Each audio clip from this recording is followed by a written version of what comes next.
Hola! Sunshine Vagabonds here with our last video on our great American Southwest road trip. Southwest American road trip? Whatever. You know, you've already followed all our other videos.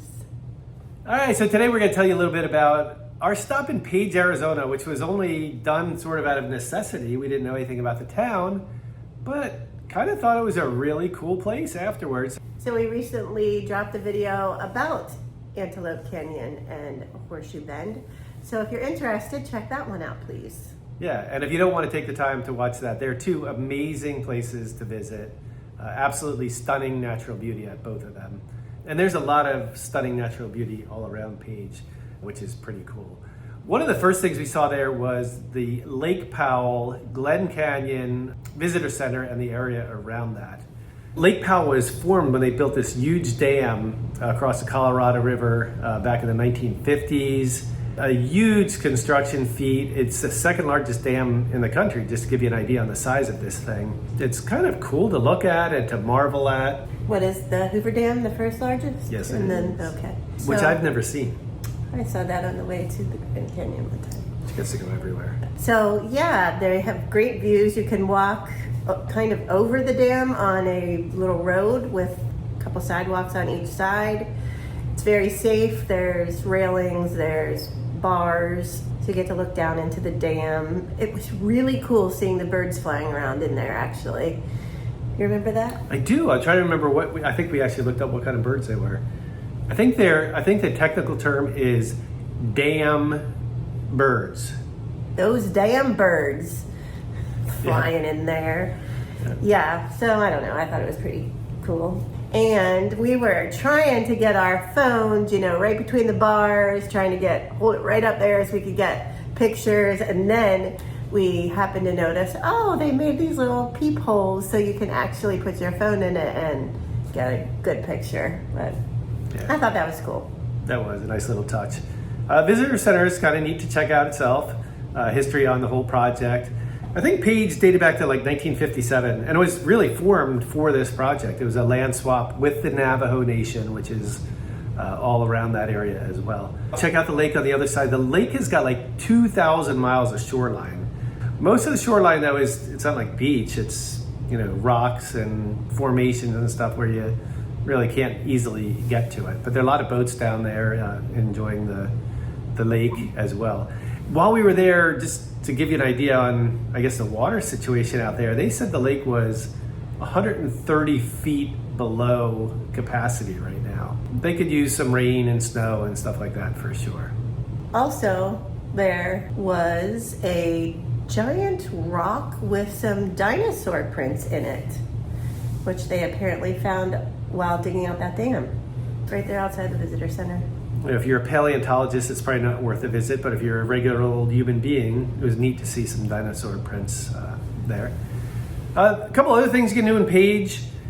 You can visit a place called The Wave, which is really special. Like I mentioned, Antelope Canyon was beautiful. The Wave might be more beautiful than that.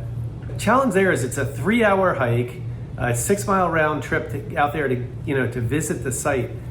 But the biggest challenge is they only let 64 people a day receive a permit to go out there. You can apply in advance for 48 of those permits and the day before for the last 16. And they say sometimes there's hundreds of people trying to get their hands on those last couple of permits. We didn't get to go out there. But if you want to see the wave, you got to do some pre-planning.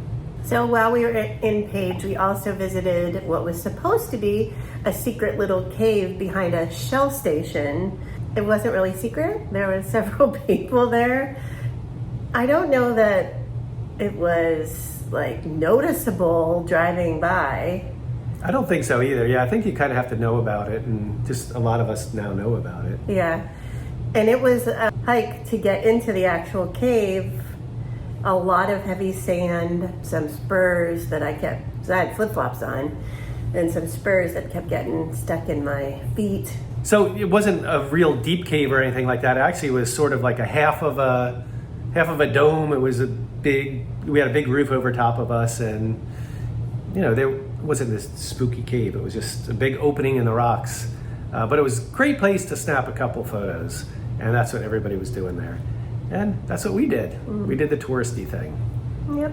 So it's worth checking out. Just don't wear open-toed shoes like somebody.